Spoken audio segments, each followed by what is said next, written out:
Hey everyone. इससे पहले मैंने आपको बताया था BPCE 142 के 4 इम्पॉर्टेंट टॉपिक्स। राइट, वो वीडियो थोड़ी लंबी हो रही थी, इसलिए मैंने ये नेक्स्ट वीडियो में आपको देना ज़रूरी समझा ताकि आप लोग पहले वो कर पाओ। देन इतने आपका वो कंप्लीट होगा, तब तक आपके पास ये वीडियो आ चुकी होगी। राइट, तो इन्वेस्टिगेटिव साइकोलॉजी और क्रिमिनल प्रोफाइलिंग क्या होते हैं? तो इन्वेस्टिगेटिव साइकोलॉजी जो है वो सब फील्ड है किसका? फॉरेंसिक साइकोलॉजी का। राइट, और इसका प्राइमरी एम होता है कि हम लॉ इन्फोर्समेंट में हेल्प करें। राइट, ऑफेंडर का बिहेवियर समझें, किसके बेसिस पे? एविडेंस जो हमारे पास अवेलेबल है उसके बेसिस पे। राइट, ये इसमें क्रोशियल टूल होता है जिसे जिसे हम बोलते हैं क्रिमिनल प्रोफाइलिंग। राइट, जिससे हम सस्पेक्ट के पूल्स को नैरो डाउन कर सकते हैं। तो इन्वेस्टिगेटिव साइकोलॉजी क्या होता है, पहले हम वो देखते हैं। इन्वेस्टिगेटिव साइकोलॉजी जो है वो ऑपरेट करता है किस प्रेमिसेस पे कि जो ऑफेंडर है वो अपने साइकोलॉजिकल सिग्नेचर्स छोड़ता है। कहाँ पर? जहाँ पे क्राइम हुआ होता है। इसका मतलब सपोज आप कोई भी क्राइम सीरीज या क्राइम डॉक्यूमेंट्रीज देख लो, जो क्रिमिनल होता है वो कोई ना कोई सबूत छोड़ता है या कोई ना कोई ऐसी चीज़ होती है जो कि हमें डायरेक्ट करती है कि किस तरफ किसने ये किया होता है। हमारे पास एक सस्पेक्ट की लिस्ट मिल जाती है हमें। राइट, इसमें एक सिस्टमैटिक डाटा ड्रिवन अप्रोच होती है जहाँ पे हम क्रिमिनल बिहेवियर को एनालाइज करते हैं। इसके की एस्पेक्ट्स हो सकते हैं behavioural analysis, offender characteristic, geographic profiling या फिर विक्टिमोलॉजी। राइट, तो बिहेवियरल एनालिसिस क्या होता है कि जो स्पेसिफिक बिहेवियर होता है जो कि हम कहाँ पे क्राइम सीन्स पे देख पा रहे हैं, यहाँ पे क्या क्या हुआ होगा, जैसे कि विक्टिम सिलेक्शन प्रोसेस या फिर method of attack, weapon use, ये सब किस चीज़ के अंदर आते हैं, ये सब हमें हेल्प करते हैं बिहेवियरल एनालिसिस में। राइट, ऑफेंडर कैरेक्टरिस्टिक्स क्या होती है कि जिसने ये क्राइम किया है उसकी क्या क्या कैरेक्टरिस्टिक्स हुई होंगी या क्या क्या बिहेवियर्स होंगे उसके, जैसे कि age, occupation, gender, relationship status वगैरह वगैरह। मैं थोड़ा सा इसमें थोड़ा क्विक कर रही हूँ, आई डोंट नो क्यों, बट मुझे आपसे ज़्यादा टेंशन हो रही है कि मैं आप तक ये वीडियो उससे पहले पहुँचा दूँ, आपके एग्ज़ाम से पहले। राइट, क्योंकि आपका एग्ज़ाम कल मॉर्निंग में ही है, तो आपके पास सिर्फ आज रात का ही टाइम है। राइट, तो थोड़ा सा अगर मैं जल्दी जल्दी बोल रही हूँ तो आप या तो 0.5 की स्पीड पे कर लो, नहीं तो अगर आप जल्दी सुन सकते हो तो जल्दी सुन लो। राइट, ज्योग्राफिक प्रोफाइलिंग क्या होता है?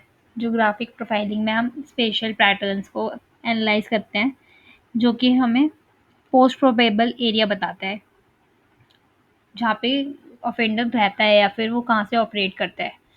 राइट, इसमें ऑफन हम फैक्टर्स इंक्लूड करते हैं जैसे कि जो क्रिमिनल है वो अपने घर के पास कभी भी क्राइम अटेम्प्ट नहीं करता, उसको हम बफर जोन कह देते हैं।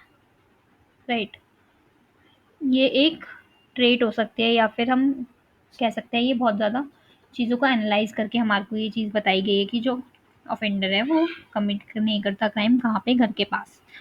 और डीके फंक्शन क्या होता है? डीके फंक्शन में जो क्राइम फ्रीक्वेंसी होती है वो वैसे वैसे घटती जाती है जैसे जैसे ऑफेंडर के बेस से डिस्टेंस ज़्यादा होता जाता है। राइट, तो विक्टिमोलॉजी के बाद हमारे पास नेक्स्ट है। इसमें विक्टिमोलॉजी क्या है? विक्टिम की जो कैरेक्टरिस्टिक्स हैं उनको समझना कि ये विक्टिम क्यों चूज़ किया गया था, ये सब क्या कर सकते हैं? ये रिवील कर सकते हैं जो ऑफेंडर है उसकी फैंटेसीज़ को, उसके मोटिव को या फिर उसकी क्षमताओं को। राइट, इसका जो कोर आइडिया होता है इन्वेस्टिगेटिव साइकोलॉजी का, इसका ये इसमें ये कोर आइडिया होता है कि जो ऑफेंडर है वो कंसिस्टेंट पैटर्न्स यूज़ कर रहा है और वो मल्टीपल क्राइम्स के अंदर अलग अलग इंसाइट्स छोड़ रहा है। राइट, तो ये हेल्प करता है इन्वेस्टिगेटर्स को ताकि उन्हें लीड मिले, डायरेक्ट रिसोर्स मिले, कैसे? मोर एफिशिएंटली। राइट, तो इसके बाद इसमें हमसे पूछा था क्रिमिनल प्रोफाइलिंग। क्रिमिनल प्रोफाइलिंग क्या होता है कि ये एक इन्वेस्टिगेटिव साइकोलॉजी का एप्लीकेशन है जहाँ पे हम बिहेवियरल और साइकोलॉजिकल स्केच बनाते हैं सस्पेक्ट का। राइट, ये हम किसी एक इंडिविजुअल के लिए नहीं बनाते, स्पेसिफिक इंडिविजुअल के लिए नहीं बनाते, बल्कि ये ऐसा प्रोफाइल होता है जिससे हम सस्पेक्ट की लिस्ट तैयार कर सकते हैं कि कौन कौन इंडिविजुअल इस कैटेगरी में आते हैं। राइट, जिन्होंने क्राइम कमिट किया हो सकता है। तो इसका पर्पस क्या होता है? इसका पर्पस होता है कि हम सस्पेक्ट लिस्ट को नैरो डाउन करें, इंटेरोगेशन की स्ट्रैटेजीज को गाइड करें या फिर पोटेंशियल लोकेशंस बताएं जहाँ पे ऑफेंडर ने किया हो सकता है क्राइम। राइट, और इसमें हमें क्या हेल्प मिलती है, इसका पर्पस एक और क्या होता है कि हमें इनसाइट्स मिलती है कि जो ऑफेंडर है उसका क्या मोटिवेशन रहा होगा या क्या उसका माइंडसेट है। तो इसमें 2 तरह की प्रोफाइलिंग होती है, एक होती है इंडक्टिव प्रोफाइलिंग, एक होती है डिडक्टिव प्रोफाइलिंग। इंडक्टिव प्रोफाइलिंग में क्या होता है कि जो नॉन ऑफेंडर्स हैं और उनकी जो कैरेक्टरिस्टिक्स हैं उनको यूज़ करके हम प्रोफाइल बनाते हैं। ये असम्पशन्स पे बेस्ड होती है कि अगर एक ऑफेंडर ने क्राइम किया है किसी तरीके से, तो वो शेयर करेगा ट्रेट्स जिन और दूसरे लोगों के साथ जिन्होंने वो क्राइम किया था। For example profiling based on FBI data on serial killers, right. तो डिडक्टिव प्रोफाइलिंग क्या होता है कि इसमें हम स्पेसिफिक एविडेंस पे फोकस करते हैं जो हमें सिंगल क्राइम सीन से मिला है, और इसमें हम बैकवर्ड जाते हैं कि फिजिकल एंड बिहेवियरल एविडेंस से हम कैरेक्टरिस्टिक्स पे जाते हैं, right, without relying on pre existing database of offender. इसमें हम जो पहले के जो क्रिमिनल्स हैं उनके डाटा को अवॉइड करते हैं, राइट। हम नए पैटर्न्स को ढूंढते हैं या नए मोटिवेशन को ढूंढते हैं related to the particular crime. इसके बाद क्या प्रोसेस होता है प्रोफाइलिंग का? प्रोफाइलिंग का प्रोसेस होता है, इनपुट लेते हैं हम सबसे पहले कि सारी इन्फॉर्मेशन जो भी अवेलेबल है हमारे पास उसको हम गैदर करते हैं। देन हम मॉडल्स को डिसाइड करते हैं कि डाटा को हम ऑर्गेनाइज करेंगे पहले, फिर उसमें की फीचर्स की क्या क्या उसके की फीचर्स हो सकते हैं, जैसे victim time, location, time factors और वेपन टाइप को आइडेंटिफाई करेंगे। देन हम जो क्राइम हुआ है उसकी असेसमेंट करेंगे कि जो सीक्वेंस थे इवेंट्स के, क्या क्या सीक्वेंस थे जहाँ पे विक्टिम और ऑफेंडर का क्या कहते हैं तालमेल हुआ हो या फिर मिलाप हुआ हो। मुझे कोई वर्ड याद नहीं आता तो मैंने ये बोल दिया। Classifying the crime as organized और डिसऑर्गेनाइज्ड ऑफन अकर्स हियर। हम क्राइम को क्या किस किस तरीके से क्राइम वो करते हैं क्लासिफाई, ऑर्गेनाइज्ड और डिसऑर्गेनाइज्ड में। तो ये कौन सी स्टेज में होता है? क्राइम असेसमेंट में। उसके बाद हम क्रिमिनल प्रोफाइलिंग बात करते हैं। देन उसमें हम क्रिमिनल प्रोफाइलिंग में क्या करते हैं, जो लाइकली ऑफेंडर है उसका डिस्क्रिप्शन तैयार करते हैं। उसके बाद इन्वेस्टिगेशन होती है, जो प्रोफाइल है वो हम लॉ इन्फोर्समेंट को दे देते हैं ताकि उनकी जो इन्वेस्टिगेशन है वो चालू रह सके या फिर थोड़ी आगे बढ़ सके। नेक्स्ट होता है एप्रीहेंशन। अगर कोई सस्पेक्ट एप्रीहेंड किया गया है तो प्रोफाइल को रिफाइन या फिर वैलिडेट कर देते हैं, ठीक है। तो जो इन्वेस्टिगेटिव साइकोलॉजी होती है और क्रिमिनल प्रोफाइलिंग होती है, ये एक इम्पॉर्टेंट टूल है, ठीक है। ये ज़रूरी नहीं है कि आइडेंटिफाई कर पाए किलर को या फिर क्रिमिनल को, बट लेकिन ये हमें इंसाइट्स दे देते हैं जिससे हमारी जो इन्वेस्टिगेशन है वो आगे बढ़ सके, उसमें हेल्प मिले कि किसने किया हो सकता है, क्यों किया हो सकता है, राइट। तो हम क्राइम को एनालाइज करके, क्राइम सीन के एविडेंस को एनालाइज करके, ऑफेंडर को ऑफेंडर के पैटर्न्स को एनालाइज करके जो क्राइम को सॉल्व करने में हेल्प मिलती है, राइट, और पब्लिक सेफ्टी को भी बढ़ावा मिलता है। तो इसके बाद ये था हमारा इन्वेस्टिगेटिव साइकोलॉजी और क्रिमिनल प्रोफाइलिंग के लिए। नेक्स्ट हमारे पास है पुलिस साइकोलॉजी, ठीक है। तो पुलिस साइकोलॉजी में क्या हमसे पूछा गया है इसमें इसने बोला है हमसे stress, right, human relation, specific population.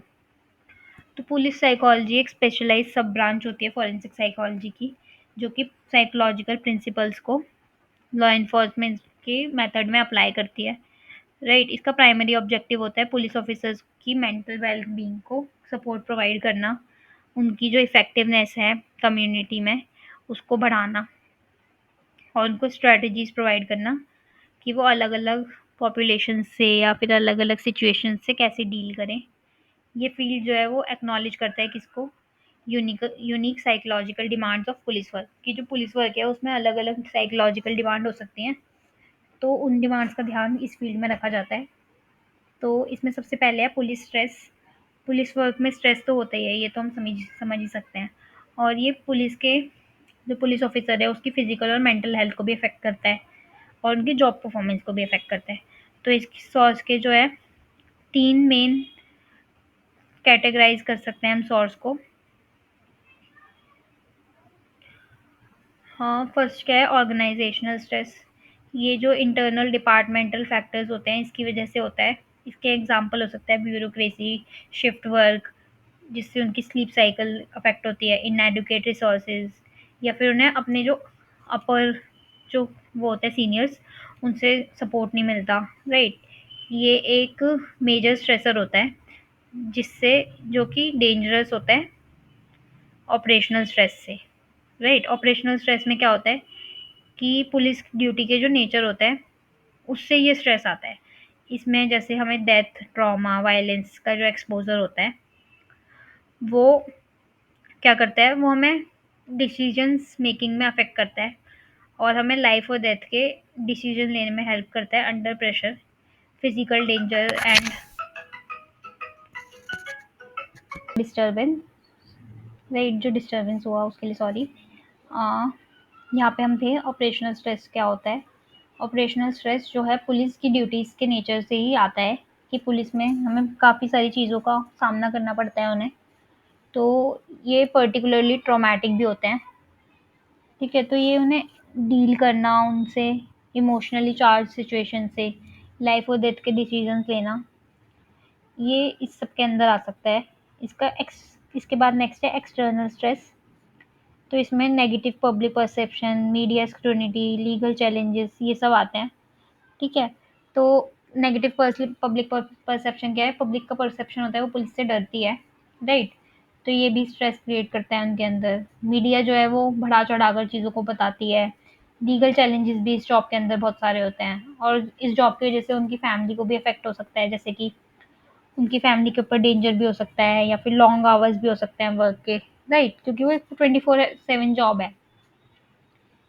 तो अगर हम इस स्ट्रेस को मैनेज नहीं करते तो एंग्जायटी हो सकता है, बर्नआउट हो सकता है, डिप्रेशन भी हो सकता है या फिर पोस्ट ट्रॉमेटिक डिसऑर्डर भी हो सकता है, पीटीएसडी, या वो लोग सब्सटेंस अब्यूज़ की हैबिट में भी जा सकते हैं और उनको अलग-अलग साइकोलॉजिकल और पर्सनल प्रॉब्लम हो सकती है।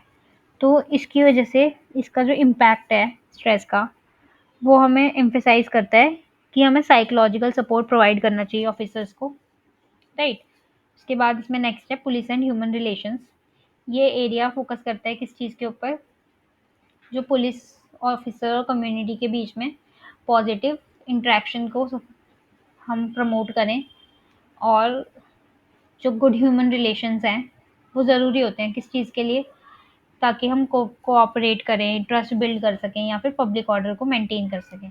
तो इसमें क्या-क्या की एस्पेक्ट्स हो सकते हैं, कम्युनिकेशन स्किल्स हो सकते हैं, कम्युनिटी पुलिसिंग हो सकती है, प्रोसीजरल जस्टिस हो सकती है। राइट, तो जो कम्युनिकेशन स्किल्स ट्रेनिंग होता है, इसमें हम ऑफिसर्स को बताते हैं कि कैसे उन्हें सुनना है, कैसे एम्पैथेटिक होना है या फिर क्या-क्या टेक्निक्स यूज़ करनी है वर्बल और नॉन वर्बल, ताकि वो रिस्पेक्टफुल रहें। राइट, इसमें उन्हें सिखाया जाता है कि वो रेपो कैसे बिल्ड करें या फिर टेंस सिचुएशन को कैसे हैंडल करें। कम्युनिटी पुलिसिंग में क्या होता है, इसमें हम लॉ इन्फोर्समेंट एजेंसी और जो कम्युनिटी मेंबर हैं उनके जो फिलॉसफी है, उनके कोलैबोरेशन को हम एम्फसाइज़ करते हैं। साइकोलॉजिस्ट जो होते हैं वो हेल्प करते हैं किस चीज़ में, डिज़ाइन या फिर इवैल्यूएट करने में इन सब प्रोग्राम्स को, जो कि फ़ोकस करते हैं किस चीज़ के ऊपर, कम्युनिटी एंगेजमेंट और प्रॉब्लम सॉल्विंग के ऊपर। ठीक है, इसमें नेक्स्ट एस्पेक्ट है प्रोसीजरल जस्टिस। ये कॉन्सेप्ट जो है वो एम्फसाइज़ करता है कि हमारी जो पुलिस के जो प्रोसीजर्स हैं, उनमें ट्रांसपेरेंसी रहे, फेयरनेस रहे। राइट, जो सिटीज़न्स हैं वो जब पुलिस के एक्शंस को फेयर और रिस्पेक्टफुल देखेगी तो वो उन पे ज़्यादा ट्रस्ट कर पाएगी, उनके साथ ज़्यादा कोऑपरेट कर पाएगी। राइट, ट्रेनिंग ऑफिसर्स जो होते हैं इस वाले प्रोसेस में, उनका जो प्रिंसिपल होता है वो ये होता है कि हम ह्यूमन रिलेशंस को कैसे इम्प्रूव कर सकें। नेक्स्ट है कल्चरल कॉम्पिटेंसीज का एस्पेक्ट। तो जो ट्रेनिंग ऑफिसर्स होते हैं उनको समझाया जाता है कि वो कैसे अलग अलग कल्चर के लोगों के साथ डील करें, कैसे कैसे उनके कल्चर को रिस्पेक्ट करें। राइट, और उनकी कम्युनिकेशन स्टाइल्स को कैसे मैच करें जिससे कि उनके अंदर मिसअंडरस्टैंडिंग ना हो और उनके जो रिलेशनशिप्स हैं वो स्ट्रांग हो। तो ये सब हमने किसके अंदर पढ़ा, ये सब हमने पढ़ा पुलिस एंड ह्यूमन रिलेशंस के अंदर। नेक्स्ट इसमें है पुलिस एंड स्पेशल पॉपुलेशन। तो पुलिस जो है वो ज़्यादा इंटरेक्ट करती है कौन से इंडिविजुअल्स के साथ, जिनके साथ वल्नरेबिलिटी ज़्यादा होती है या फिर जिनको ज़्यादा हेल्प की ज़रूरत होती है। तो जो फॉरेंसिक साइकोलॉजिस्ट है वो ऑफिसर्स को ट्रेन करने में हेल्प करते हैं कि वो कैसे इन पर्सन्स के साथ इंटरेक्ट कर सकते हैं। इसमें सबसे पहले है इंडिविजुअल्स विद मेंटल इलनेस। तो ट्रेनिंग ऑफिसर्स को समझाया जाता है कि वो मेंटल हेल्थ क्राइसिस के साइन को समझें और डी एस्केलेशन टेक्निक्स को यूज़ करें, जिससे कि वो इंडिविजुअल की मेंटल हेल्थ की जो सर्विस है उसको डाइवर्ट कर सकें, rather than relying on arrest, right. तो इसके बाद नेक्स्ट है इंटेलेक्चुअल एंड डेवलपमेंटल डिसेबिलिटीज़। इसमें एजुकेट किया जाता है किनको, ऑफिसर्स को, ताकि वो यूनिक कम्युनिकेशन चैलेंजेस को ओवरकम कर पाएँ, और जो वल्नरेबिलिटीज़ हैं ऐसे इंडिविजुअल्स की जिनमें डेवलपमेंटल डिसेबिलिटीज़ हैं, वो समझ पाएँ ताकि मिसअंडरस्टैंडिंग ना हो और वो उनके साथ अच्छे से रिस्पॉन्स कर पाएँ। नेक्स्ट है विक्टिम्स ऑफ ट्रॉमा।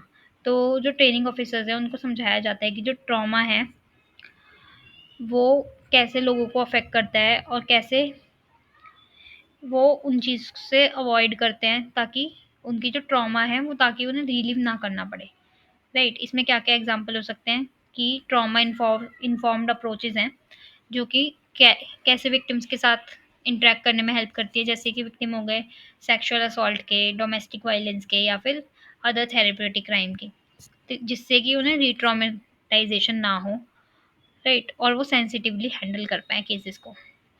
उसके बाद नेक्स्ट है चिल्ड्रन एंड अडोलसेंट्स। ये समझना ज़रूरी होता है कि चिल्ड्रन और अडोलसेंट्स की जो डेवलपमेंटल स्टेज है वो अलग होती है रेदर देन अ फंक्शनिंग एडल्ट। तो उनके लिए अलग अप्रोप्रिएट कम्युनिकेशन मेथड्स का यूज़ किया जाता है, ठीक है। उसके बाद है एल्डरली इंडिविजुअल्स। तो अगर हम एल्डर्स के साथ इंटरेक्ट करते हैं तो हमें ज़्यादा एम्पैथेटिक रहना पड़ता है, जिससे कि हम उनके साथ आराम से बात कर सकें, उनको अच्छे से समझ सकें। तो पुलिस साइकोलॉजी का क्या कंक्लूजन हो सकता है कि जो पुलिस साइकोलॉजी है वो एक कॉम्प्लेक्स फील्ड है जो कि सपोर्ट करता है फॉरेंसिक साइकोलॉजी को, और वो डिमांड को भी समझता है किस चीज़ की, लॉ इन्फोर्समेंट की। हम अगर ऑफिसर्स के स्ट्रेस को, उनके रिलेशंस को मैनेज करने में उनकी हेल्प करते हैं, तो जो ऑफिसर्स हैं वो अच्छे से परफॉर्म कर पाएंगे। और पुलिस साइकोलॉजी जो है वो कंट्रीब्यूट करती है किस चीज़ में, ऑफिसर्स की वेलबींग में, पब्लिक ट्रस्ट को जीतने में, या फिर इफ़ेक्टिव पुलिसिंग सिस्टम से ज़्यादा उनको आगे बढ़ाने में। तो ये आपका हो गया पुलिस साइकोलॉजी। नेक्स्ट हमारे पास है eye witness testimony and witness protection. तो आई विटनेस टेस्टिमोनी में क्या होता है कि जिस पर्सन ने वो क्राइम को अपनी आंखों से होते हुए देखा हो, तो ये एक कंपेलिंग एविडेंस होता है लीगल प्रोसीडिंग्स में, राइट। और ये जज और जूरी के ऊपर बहुत ज़्यादा एक अच्छा इन्फ्लुएंस करता है। तो अगर फॉरेंसिक साइकोलॉजी बताती है कि उनकी जो आई विटनेस की मेमोरी होती है वो परफेक्ट से तो कहीं दूर तक मैच नहीं करती, और वो ससेप्टेबल हो सकती है एरर्स या फिर डिस्टॉर्शंस के। तो हमें समझना ज़रूरी है कि क्या क्या फैक्टर्स हो सकते हैं जो कि आई विटनेस की एक्यूरेसी को अफेक्ट करते हैं, right. I witness testimony and it's accuracy. तो जो आई विटनेस है वो अकाउंटेबल होता है किस चीज़ के लिए, उन्होंने जो क्राइम होते हुए देखा है उसके लिए। ये जितना पावरफुल है उतना ही ज़्यादा रॉन्गफुल भी हो सकता है अगर वहाँ पे फॉल्स या फिर डिसेप्टिव मेजर्स का यूज़ किया जाए तो, राइट। तो इसकी एक्यूरेसी को क्या क्या फैक्टर्स अफेक्ट करते हैं। फर्स्ट है एस्टिमेटर वेरिएबल। ये फैक्टर्स जो है प्रेजेंट होते हैं क्राइम के टाइम पे, जो कि जस्टिस सिस्टम के द्वारा कंट्रोल नहीं किए जा सकते, जैसे कि weapon focus, stress and arousal, lighting conditions and distance, duration of exposure, cross race effect, disguises, right. तो वेपन फोकस में क्या होता है,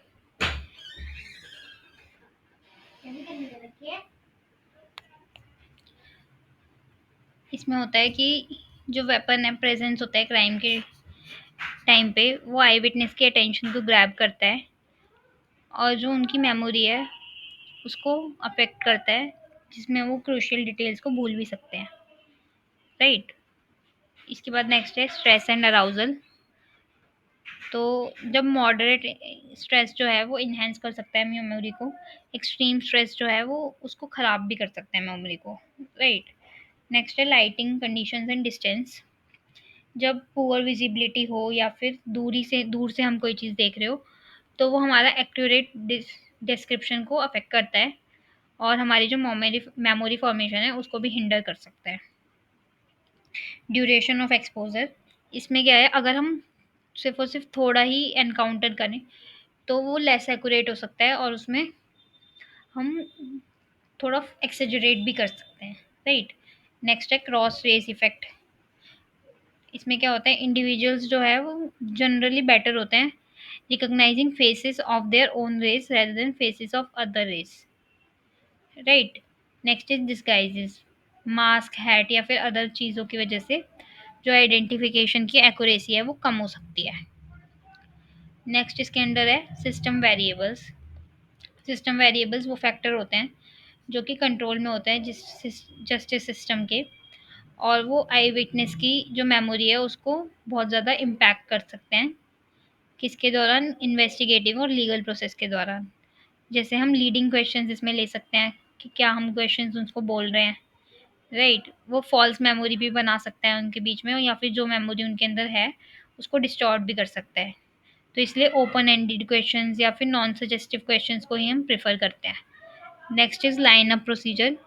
यहाँ पे पुलिस लाइन अप जो है वो कंडक्ट की जाती है, क्रिटिकली इन्फ्लुएंस करती है वो किस चीज़ को, आइडेंटिफिकेशन एक्यूरेसी को। लाइनअप प्रोसीजर्स में क्या क्या हो सकता है, simultaneous and sequential lineups, then blind administration और instruction bias, then foil selection. तो साइमल्टेनियस एंड सिक्वेंशियल लाइनअप्स में क्या होता है कि वो प्रेजेंट करते हैं सस्पेक्ट को एक बार में, जिससे कि मोर एक्यूरेट आइडेंटिफिकेशन हो सके और हम फॉल्स अलार्म्स को अवॉइड कर सकें, राइट। ब्लाइंड एडमिनिस्ट्रेशन क्या होता है कि जो पर्सन कंडक्ट कर रहा है लाइनअप उसे पता ही ना हो कि एक्चुअल सस्पेक्ट कौन है, जिससे क्या होता है कि हम कॉन्शियस या फिर अनकॉन्शियस क्यूज को प्रिवेंट कर लेते हैं। उसके बाद इंस्ट्रक्शन बायस क्या होता है कि जो आई विटनेस है उसको हम बताते हैं कि जो परपेट्रेटर है वो लाइनअप में है या नहीं है, राइट। अगर हम उन्हें बोले कि इसमें से ही कोई है तो वो पैनिक कर सकते हैं और किसी गलत को भी चूज कर सकते हैं। फॉइल सिलेक्शन में क्या होता है कि जो नॉन सस्पेक्ट्स होते हैं उनको लाइनअप में लगा देते हैं, जिससे आई विटनेस के इनिशियल डिस्क्रिप्शन को मैच कर रहे हैं वो, पर लेकिन वो सस्पेक्ट नहीं होते हैं। नेक्स्ट इसमें है post event information, miss information effect. तो ये हमारा किस टॉपिक के अंदर है, सब कुछ ये है सिस्टम वेरिएबल्स के अंदर। तो पोस्ट इवेंट इंफॉर्मेशन या फिर मिस इन्फॉर्मेशन इफेक्ट क्या होता है कि जब हम नई इन्फॉर्मेशंस को एक्सपोज करते हैं इवेंट के बाद, तो जो आई विटनेस की ओरिजिनल मेमोरी है वो उसको वो ऑल्टर भी हो सकती है, या फिर जो मेमोरी है वो डाइल्यूट भी हो सकती है, मतलब उसको सही से याद ना रहे वो चीज़, वो वाली बात आ सकती है इसमें। नेक्स्ट है चिल्ड्रन एज आई विटनेस। जो चिल्ड्रन होते हैं वो पर्टिकुलरली वल्नरेबल होते हैं सजेस्टिबिलिटी के, और उनको वो स्ट्रगल कर सकते हैं किस चीज़ में, फैंटेसी को रियलिटी से डिस्टिंग्विश करने में, राइट। फॉरेंसिक साइकोलॉजिस्ट जो है वो एडवोकेट करते हैं किस चीज़ के लिए, सिर्फ specialized non suggestive forensic interviewing tool के लिए, जिससे कि उन्हें एक्यूरेट इन्फॉर्मेशन मिल सके चिल्ड्रन से, जिससे उनके बिना उनके मन में फॉल्स मेमोरी पैदा किए हुए, राइट। तो नेक्स्ट इसमें क्वेश्चन में हमसे पूछा था विटनेस प्रोटेक्शन। विटनेस प्रोटेक्शन क्या होता है, विटनेस प्रोटेक्शन प्रोग्राम होते हैं वो जो कि एक आई विटनेस या फिर विटनेस जो होता है क्राइम का, उनको प्रोटेक्शन प्रोवाइड करते हैं, जिससे कि उन्हें कोई थ्रेट्स ना मिले या फिर कोई उन्हें डरा ना पाए। ये प्रोग्राम एनकरेज करते हैं विटनेस कोऑपरेशन में, और इंटेग्रिटी भी उनकी प्रिजर्व की जाती है। तो इसमें क्या क्या प्रोटेक्शन हो सकता है, फिजिकल सिक्योरिटी हो सकता है, रीलोकेशन हो सकता है, कोर्ट रूम मेजर हो सकता है, और साइकोलॉजिकल सपोर्ट हो सकता है। फिजिकल सिक्योरिटी में उन्हें सिक्योरिटी डिटेल प्रोवाइड करना, सेफ हाउस प्रोवाइड करना, या फिर टेम्पररीली रीलोकेट करना आ सकता है। रीलोकेशन और न्यू आइडेंटिटी में क्या है कि जब ज़्यादा एक्सट्रीम केस होता है तो उन्हें एक नई आइडेंटिटी दे दी जाती है और उन्हें एक नई जगह पे भेज दिया जाता है, राइट। और उन्हें फाइनेंशियल और सोशल सपोर्ट भी प्रोवाइड किया जाता है नई लाइफ को एस्टेब्लिश करने में। नेक्स्ट है कोर्ट रूम मेजर, कि उनको टेस्टिमोनी देते टाइम सीसीटीवी में रिकॉर्ड ना किया जाए या फिर स्क्रीन पार्टीशन हो, ताकि उन्हें शील्ड कर सके विटनेस को किससे, सस्पेक्ट से, राइट। और उसके बाद नेक्स्ट है इसमें साइकोलॉजिकल सपोर्ट। तो उन्हें काउंसलिंग भी प्रोवाइड करते हैं, जिससे जिससे उन्हें हेल्प मिलती है फियर, एंग्जाइटी या ट्रॉमा से डील करने में। इसके क्या क्या चैलेंज हो सकते हैं विटनेस विटनेस प्रोटेक्शन की, कि वो हाई कॉस्ट होता है, लॉजिस्टिकल कॉम्प्लेक्सिटीज़ भी इसके अंदर होती है, और वो विटनेस की लाइफ को पूरी तरीके से बदल के रख सकते हैं। तो आई विटनेस टेस्टिमोनी जो है पर्सुएसिव पावर के बावजूद भी इसकी जो फॉलेबल फॉलेबल है, वो बायसेस क्रिएट करती है, राइट। इसमें बहुत सारे बायस हो सकते हैं। फॉरेंसिक साइकोलॉजी ने इनकी लिमिटेशंस पे लाइट दी है, और वो एडवोकेट करती है किस चीज़ के लिए, साइंटिफिकली इन्फॉर्म्ड प्रोसीजर के लिए, ताकि एक्यूरेसी बड़ी ज़्यादा हो और एरर्स कम हो, right. coupled with robust witness protection programs that ensure safety, these efforts are vital for upholding justice. I witness testimony के साथ साथ विटनेस प्रोटेक्शन प्रोग्राम ज़रूरी हैं, जिससे कि जो जस्टिस है वो सही से प्रोवाइड की जा सके और प्रोटेक्ट किया जा सके वल्नरेबल इंडिविजुअल्स को। नेक्स्ट हमारे पास है juvenile delinquency, definition and risk factors. तो जुवेनाइल डेलिक्वेंसी क्या होती है, कि जब कोई क्रिमिनल या फिर कोई बच्चा 18 साल से कम की उम्र में कोई क्राइम को कमिट करता है या फिर इलीगल एक्टिविटी में इंगेज होता है, तो उसको जुवेनाइल डेलिक्वेंसी कहा जाता है। एडल्ट की तरह जो जुवेनाइल एडल्ट क्राइम की तरह जो जुवेनाइल जस्टिस होती है, वो ऑफन एम्फेसाइज करती है किस चीज़ पे, रिहैबिलिटेशन पे या फिर वेलफेयर पे, rather than strict punishment, right. Young offender को रिकॉग्नाइज किया जाता है कैसे, कि वो अभी भी डेवलप कर रहे हैं और उनको उनके अंदर चेंजेस लाए जा सकते हैं, उन्हें सुधारा जा सकता है विद रिहैबिलिटेशन, राइट। इसमें बहुत सारे फैक्टर्स होते हैं समझने के लिए, जिससे कि हम इंटरवेंशन स्ट्रैटेजीज को बढ़ा सकें, राइट। तो ये डेफिनेशन आप पढ़ सकते हैं। एज ऑफ मेजॉरिटी क्या है, 18 साल से कम की एज होती है इसमें। इसमें क्या क्या ऑफेंस हो सकते हैं, डेलिक्वेंट ऑफेंस और स्टेटस ऑफेंस। डेलिक्वेंट ऑफेंस क्या होते हैं, जो कि क्राइम माने जाते हैं विदाउट, मतलब इसमें हम परपेचुएटर की एज को अवॉइड करते हैं और वो सीरियस क्राइम्स होते हैं, right. These offences fall under the jurisdiction of juvenile code. Status offences क्या होते हैं, जो कि जो परपेचुएटर है उसकी एज की वजह से इलीगल है, जैसे कि 18 साल की उम्र से पहले ड्राइविंग लाइसेंस बनवाना या फिर गाड़ी चलाना विदाउट लाइसेंस, तो वो एज की वजह से इलीगल है, राइट। अगर वही क्राइम कोई अडल्ट अडल्ट वही चीज़ करता तो वो इलीगल नहीं होता, राइट।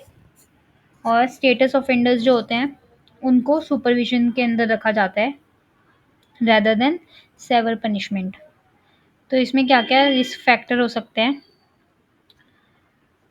तो इसमें इंडिविजुअल रिस्क फैक्टर्स हो सकते हैं, फैमिली रिस्क फैक्टर्स हो सकते हैं, स्कूल रिस्क फैक्टर हो सकते हैं, पीयर रिस्क फैक्टर हो सकते हैं, या फिर कम्युनिटी रिस्क फैक्टर हो सकते हैं। तो अब हम देखते हैं कि पर्सनल इंडिविजुअल रिस्क फैक्टर्स क्या होते हैं, कि वो एंटी सोशल बिहेवियर में अर्ली एज से वो इन्वॉल्व हो जाएं, राइट। या फिर उनको साइकोलॉजिकल इश्यूज हों। क्या क्या इसमें आ सकता है, एडीएचडी आ सकता है, ओडीडी आ सकता है, राइट। कंडक्ट डिसऑर्डर आ सकता है, या फिर डिप्रेशन भी इसके अंदर आ सकता है। नेक्स्ट है कॉग्निटिव डेफिसिट्स, या तो उनका आईक्यू लो है या उनके अंदर डिसेबिलिटीज़ हैं, लर्निंग डिसेबिलिटीज़ हैं, या फिर प्रॉब्लम सॉल्विंग स्किल्स नहीं है, तो इसकी वजह से उनके अंदर एकेडमिक फेलियर हो सकता है, जिसकी वजह से वो फ्रस्ट्रेट हो सकते हैं, राइट। नेक्स्ट इसके अंदर क्या है, impulsivity and poor self control. तो उसमें डिलेड ग्रेटिफिकेशन होती है, या फिर उनको अर्जेस को कंट्रोल करने में मुश्किल होती है। नेक्स्ट है लैक ऑफ एम्पैथी, तो वो दूसरों को समझ नहीं पाते या फिर दूसरों के साथ अपनी फीलिंग्स को शेयर नहीं कर पाते, और उनके अंदर गिल्ट की कमी होती है, उनको गिल्ट फील नहीं होता। लास्ट इसके अंदर है सब्सटेंस अब्यूज़, कि अगर वो जल्दी छोटी एज से ड्रग्स या फिर अल्कोहल का यूज़ कर रहा हो, तो वो भी एक प्रॉब्लम क्रिएट कर सकता है। नेक्स्ट है family risk factor. Family conflict हो गया कि अगर किसी बच्चे के घर में कोई वायलेंस हो रही है तो वो क्राइम में इंडल्ज हो सकता है। पेरेंटल क्रिमिनलिटी हो गया या एंटी सोशल बिहेवियर हो गया कि अगर किसी बच्चे के पेरेंट्स एंटी सोशल बिहेवियर्स में हैं तो उनके अंदर भी रिस्क बढ़ जाता है कि वो भी एंटी सोशल बिहेवियर्स में इन्वॉल्व हो। नेक्स्ट है poor parental supervision and inconsistent discipline कि अगर उन्हें क्लियर रूल्स ना पता हो या फिर उनको पे ध्यान ना दिया जाए तो वो डिसीजंस गलत ले सकते हैं कभी कभी। उसके बाद है चाइल्ड अब्यूज़ एंड नेगलेक्ट। अगर किसी बच्चे के साथ फिजिकल इमोशनल या सेक्सुअल अब्यूज़ हो रहा है या फिर उन्हें बार बार नेगलेक्ट किया जा रहा है तो वो चाइल्ड की डेवलपमेंट को अफेक्ट करता है और उनकी वल्नरेबिलिटी ज़्यादा बढ़ा देता है। पेरेंटल सब्सटेंस अब्यूज़ और मेंटल इलनेस। अगर किसी घर में किसी बच्चे के पेरेंट्स को कोई मेंटल इलनेस है या फिर वो अब्यूज़ में इंडल्ज है सब्सटेंस अब्यूज़ में तो वो सही से पेरेंटिंग नहीं कर सकते और उसकी वजह से बच्चों का जो इन्वायरमेंट है वो ख़राब हो जाता है, थोड़ा केओटिक होम बन जाता है वो। उसके बाद नेक्स्ट है लैक ऑफ पेरेंटल इन्वॉल्वमेंट। अगर पेरेंट्स और बच्चे के बीच में इमोशनल बॉन्ड वीक है तो भी वो इन सब चीज़ों में इन्वॉल्व हो सकते हैं। Third is school risk factor. Academic failure. कोई बच्चा अगर एकेडमिक ग्रेड्स में अच्छा नहीं कर पा रहा है तो वो स्कूल से ड्रॉप आउट कर सकता है या फिर गलत बिहेवियर्स में इंडल्ज हो सकता है। ट्रूएंसी मतलब कि अगर वो स्कूल से बार बार छुट्टी ले रहा है बिना किसी वजह के। स्कूल डिसएंगेजमेंट मतलब कि उसका स्कूल की तरफ या टीचर्स की तरफ गलत एटीट्यूड है, नेगेटिव एटीट्यूड है। बुलिंग मतलब कि वो बुली कर रहा है या फिर वो बुली हो रहा है। उसके बाद नेक्स्ट है peer risk factor. Association with delinquent peers. अगर कोई उसके फ्रेंड्स जो हैं वो एंटी सोशल बिहेवियर में इन्वॉल्व हैं तो वो डेलिक्वेंसी को बढ़ा सकते हैं, राइट। पीयर प्रेशर कि अगर फ्रेंड्स उन्हें फोर्स कर रहे हैं कि तुम्हें ये करना चाहिए तो वो भी इंगेज कर देते हैं इसकी बिहेवियर में। Next is gang involvement. इसमें गैंग में पार्टिसिपेट करना, जैसे कि जो जैसे कि ऐसे गैंग्स जो कि क्रिमिनल एक्टिविटी में इन्वॉल्व हो तो वो भी बढ़ा सकता है किस चीज़ को, डेलिंक्वेंसी को। नेक्स्ट है कम्युनिटी रिस्क फैक्टर। इसमें पॉवर्टी आ सकता है कि अगर किसी बच्चे के पास पैसा नहीं है या फिर उनके आसपास के लोग लोग जो है वो पुअर हैं या फिर उन पे एम्प्लॉयमेंट की अपॉर्चुनिटीज़ नहीं है तो वो इन सब क्राइम्स में या फिर डेलिक्वेंसी में इंडल्ज हो सकते हैं। Next is high crime rates कि अगर हम ऐसी कम्युनिटी में रह रहे हैं जहाँ पे क्राइम ज़्यादा है तो भी हम इस चीज़ के शिकार हो सकते हैं। उसके बाद लैक ऑफ रिसोर्सेज मतलब अगर उनके pass pro social recreational activities नहीं है या फिर एजुकेशनल सपोर्ट नहीं है तो भी वो इस चीज़ में इन्वॉल्व हो सकते हैं। इसके बाद लास्ट है सोशल डिसऑर्गेनाइजेशन कि अगर कोई सोशली ज़्यादा एक्टिव नहीं है या फिर उनके पास ज़्यादा लोग नहीं हैं तो भी वो ज़्यादा दूसरी चीज़ों में इन्वॉल्व हो सकते हैं, डेलिक्वेंसीज़ में। तो इसका कंक्लूजन क्या है, जो जुवेनाइल डेलिक्वेंसी होती है वो क्या हो सकती है, किसके अंदर आ सकती है। वो एक कॉम्प्लेक्स सोसाइटल इशू है जिसमें कॉन्फ्लुएंस होता है किस चीज़ का, रिस्क फैक्टर्स का, rather than a single cause. ठीक है, तो मल्टीफेसेट इन्फ्लुएंसेस को रिकॉग्नाइज करना एक इम्पॉर्टेंट है, फंडामेंटल है, राइट। इंडिविजुअल साइकोलॉजिकल वल्नरेबिलिटीज़ या फिर फैमिली डिसफंक्शन से लेके अगर नेगेटिव पीयर एसोसिएशन है या फिर एडवर्स कम्युनिटी एनवायरनमेंट है तो ये सारे फैक्टर्स अफेक्ट कर सकते हैं बच्चे की ग्रोथ या फिर डेवलपमेंट पे। तो यहाँ पे कॉम्प्रिहेंसिव अप्रोच हम यूज़ करते हैं जिससे हम juvenile delinquency requires multi systematic interventions कि उसमें अलग अलग तरीके की इंटरवेंशंस को हम यूज़ करते हैं जो कि टारगेट करता है वेरियस रिस्क फैक्टर्स को simultaneously, aiming for early prevention, right. अगर किसी बच्चे को जल्दी हम वो सब कर लेते हैं, वो सब इन द सेंस सॉरी, अगर किसी बच्चे के अंदर ये हैबिट्स को हम जल्दी रिकॉग्नाइज़ कर लेते हैं, तो उनको अच्छे से प्रिवेंट किया जा सकता है, जिससे कि जो बच्चे का फ्यूचर है वो ख़राब ना हो, बच्चा इन सब एक्टिविटीज़ में एंगेज ना हो। Okay guys, I think my battery is down. So इस वाली वीडियो के लिए इतना ही। अब इसके बाद आपके 4 टॉपिक्स बचते हैं, राइट? मैं ट्राई करूँगी, अगर हो सका तो मैं इनके लिए भी एक वीडियो आपके लिए बना दूँगी बिफ़ोर नाइट। अगर नहीं हो पाया तो मैं आपको टेलीग्राम पर मैसेज करके बता दूँगी, ओके? आप लोग इसको पढ़ सकते हो, इसमें ज़्यादा कोई कॉम्प्लेक्स लैंग्वेज नहीं लिखी हुई। इसके अलावा मैंने नोट्स भेजे थे, उनको पढ़ो। तो अगर आप ये सब चीज़ पढ़ोगे तो आराम से पेपर हो जाएगा। पेपर में आपको सिर्फ 5 क्वेश्चंस करने हैं, ज़्यादा टेंशन लेने की ज़रूरत नहीं है। ईज़ी सब्जेक्ट है, जनरल नॉलेज का सब्जेक्ट है, right? Thank you for watching. Video पसंद आई हो तो लाइक करो, शेयर करो, कमेंट करके बताओ कोई टॉपिक अगर आपको समझ में नहीं आया है तो। Okay guys, bye.